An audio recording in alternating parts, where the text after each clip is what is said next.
Well, hello, friends. Mark Holmes here with my buddy Cowboy Joe Boo. And as always, thank you guys for watching, commenting, and subscribing to the Joe Boo Sports Report. Without you guys, man, this literally does not work.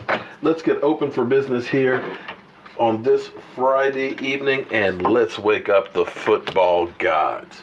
Okay, there we go. Tom Landry and crew, the 1977 Dallas Cowboys.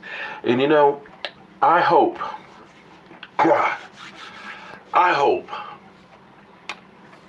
that we can this year get to having a new set of football gods. I would love to see Dak and Zeke, see Jaylon Smith, Vander Esch, and DeMarcus Lawrence, and Sean Lee, and Jason Witten raise that Lombardi trophy. Send out Sean Lee and Jason Witten, with something that Tony Romo didn't get. We've had so many good players that have been here that deserve to have a ring and to see the Dallas Cowboys on top, and it's been a shame that we haven't been able to get there. But I honestly believe that we're getting closer than we've been in a very, very long time. And I believe that this team that the Cowboys have been building is getting there. It's getting close. And with a few more pieces, I think it can really take us over the top. And I got to tell you, tonight we're going to be, of course, doing our live stream. We got Foots joining in tonight. I talked about this morning my forecast of safeties and going through my whole math situation, looking back since 2010, how after a couple of big years of a lot of safeties being taken, the next couple, they're down low. Well, there's been 11 taken the last 2 seasons. That, with the way it has worked out in the past, that should mean about 2 to 3 safeties at most taken in the first 2 rounds. And if that's the case, we have an opportunity to get a playmaker. So we're going to go ahead and just go through with Foots and get his top 5 safeties and think about who might go there if the Dallas Cowboys go. But with what the Dallas Cowboys have done this offseason, you can look across the board and you can say that we are at least manageable in every position, that if we don't get an upgrade in the draft, that we're still okay with everywhere you go. So the Cowboys can draft best player available. And what can happen is you just don't know how the draft is going to go. Sometimes it's going to be a run on quarterbacks that everybody's just saying, let's just grab it. All of a sudden, you think 3 are going to take in the first round, 6 are taken. Half of them end up being bust or more, but that's just the way the draft sometimes works out. Or it could end up being edge rushers, or it could end up being cornerbacks. You just don't know. So one of the guys that I'm hearing that the Cowboys, thanks to Thomas, thanks for sending me the clip and stuff, that the Cowboys are supposedly interested in is Jaylon Ferguson out of Louisiana Tech. And like I've told you guys, I don't do the film breakdown. I don't know, guys like Vosh, who, this is his time of year. This is when he rocks and rolls. He breaks down and looks at literally hundreds of these guys, DMV, E2 Blue, Foots, those guys. So I rely on them. But I'll go through and start looking at this time of year because literally 2 weeks from today, guys, we'll be on the clock drafting our 2nd and 3rd round picks. That is, if we don't decide to move up. But a possible player that could fall to us is somebody like Jaylon Ferguson. Jaylon Ferguson, he's got the length that the Cowboys like at edge rushers and defensive linemen. He's 6'4", 254 pounds. He's a little bit stiff, has a little problem with change of direction and things. But if you look at him versus, say, Taco was a lot more raw. Taco didn't have but 1 year of starting before he ended up being drafted by the Cowboys.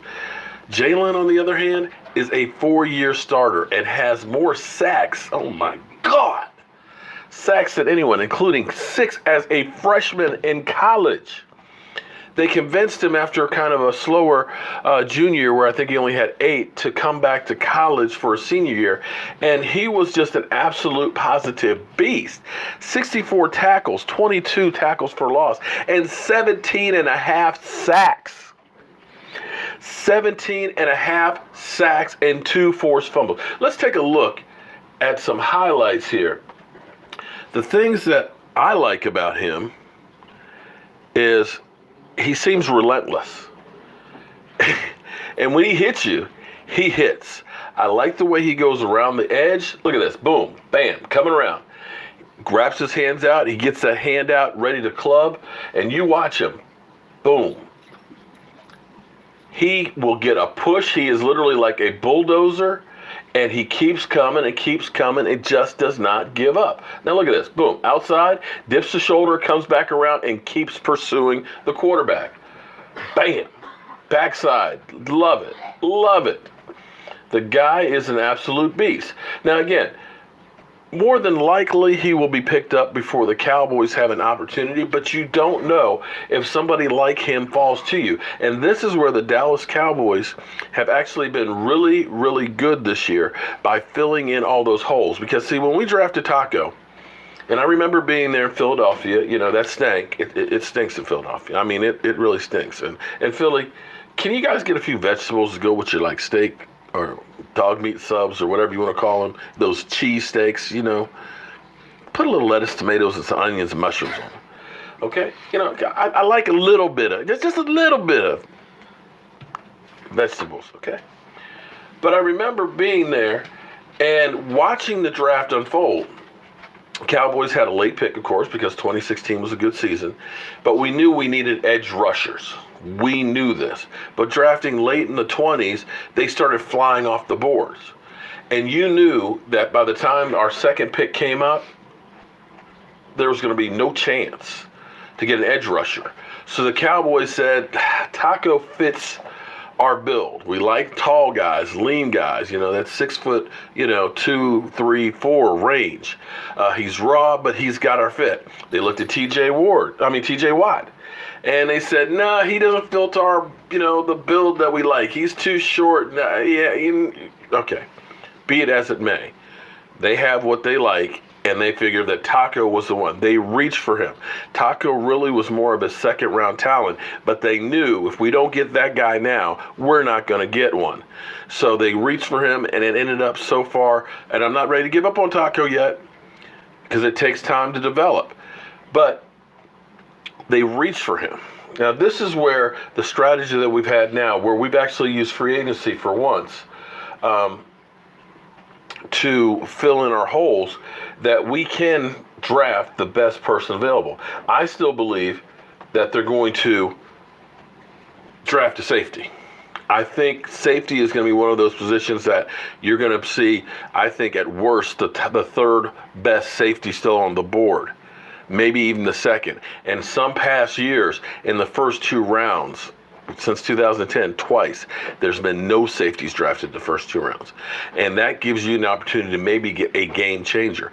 But I'm still one of those guys that believe you can never, ever have too many guys that can get after the quarterback.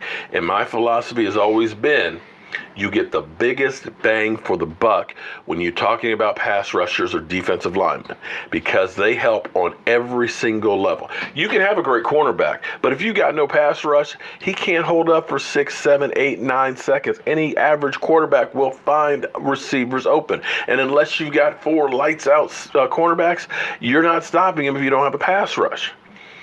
And as I put it right now, we got 2 guys on the outside. You can get a third one in there. If we can get a Randy Gregory back, if we can get another guy like this, another motor in there, and keep throwing these bodies after him, I'm telling you, you will have quarterbacks pissing their pants. They will be turnover machines. And that's what you have to get. Because this is the thing. You get a guy like this, or as Vosh would say, a trash can full of dirt, that's occupying 2 people. That's keeping those linebackers clean so they can do their job, which is to scrape and to pursue and to fill the holes and take care of making the play. It's not the defensive line's job to make the tackles. It's their job to keep the linebackers clean.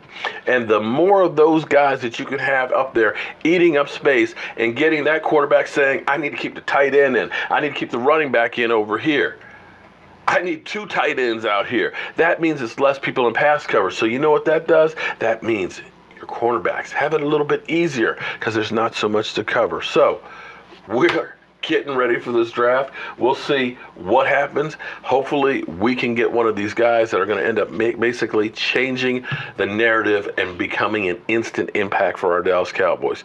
So guys, Tune in tonight at 9 o'clock Eastern. We may even go in a little bit overtime tonight. We have Foots coming in. We're going to be talking about safeties. I'm Mark Holmes with my buddy Cowboy Joe Boo. And as always, thank you guys for watching the Joe Boo Sports Report.